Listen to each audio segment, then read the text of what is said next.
This is TradeFlow News, bringing you relevant news and insights from around the world. TradeFlow News, enabling trade for SMEs and economies worldwide. These are some of the key topics that we will be looking into in today's program.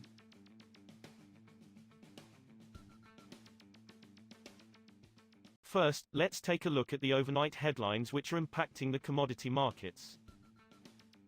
Iran's oil minister said imposing unilateral sanctions on crude producers would destabilize energy markets, the ministry's Shana news outlet reported on Wednesday, after U.S. President Donald Trump said he would seek to drive Tehran's oil exports to zero. Depoliticizing the oil market is a vital issue for energy security. Imposing unilateral sanctions against major oil producers and putting pressure on OPEC will destabilize oil and energy markets as well as harm consumers around the world, Mohsen Paknejad told OPEC Secretary General Haytham Al-Ghais. Paknejad's comments came after Trump restored his maximum pressure campaign on Iran that includes efforts to drive its oil exports down to zero in order to stop Tehran from obtaining a nuclear weapon. Oil prices dipped on Wednesday as rising U.S. stockpiles and concern about a new Sino-US trade war fueled fears of weak economic growth, offsetting U.S. President Trump's renewed push to eliminate Iranian crude exports. Brent crude futures were down 66 cents, or 0.87%, at $75.54 a barrel by 1007 GMT.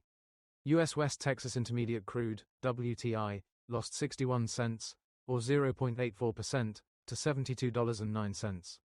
Oil on Tuesday traded in a wide range, with WTI falling at 1.3%, its lowest since December 31st, after China announced tariffs on U.S. imports of oil, liquefied natural gas and coal in retaliation to U.S. levies on Chinese exports. Moving on to the top news in the energy sector. Shipping costs for liquefied natural gas, LNG, cargoes have tumbled to 5-year lows as newly built carriers added to the global fleet outpace shipping demand and shorter average journey times have increased vessel availability.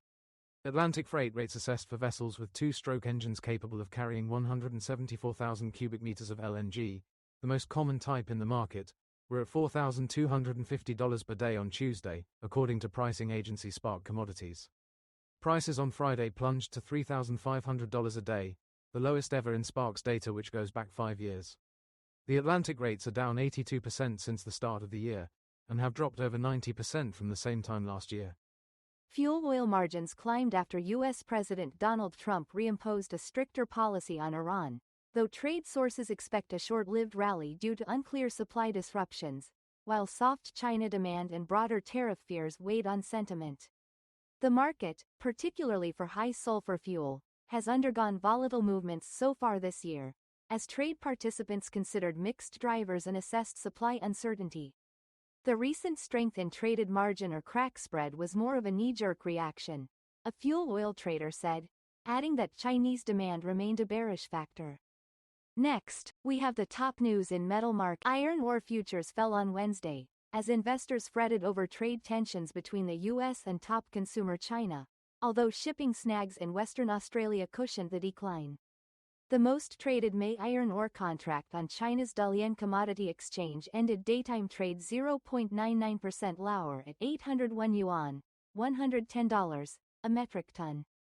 China's markets were closed from January 28 to February 4 for the Lunar New Year holidays.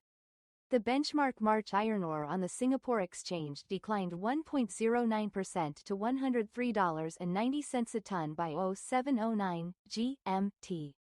Shares of major Chinese tungsten producers rallied on Wednesday as markets reacted to Beijing's latest critical mineral export controls on the first day of trading after the week-long Lunar New Year holiday. Soon after fresh U.S. tariffs on Chinese goods took effect on Tuesday, China said it would restrict exports of 5 critical minerals, tungsten, indium, bismuth, tellurium, and molybdenum, used in defense, clean energy and other industries to safeguard national security interests.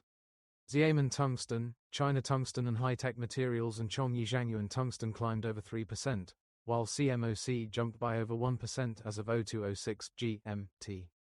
We will now look at the top news in the agricultural sector. The global sugar balance is expected to shift to a small surplus in the 2025-26 season with production set to rise, analyst Greenpool said on Wednesday in its initial forecast for the crop year. The Australia-based sugar and biofuels analyst said the surplus in the 2025-26 season was forecast at 2.7 million metric tons compared with a deficit of 3.7 million in the prior season. Global stocks remain tight, but will obtain some small relief from the projected surplus, the analyst said.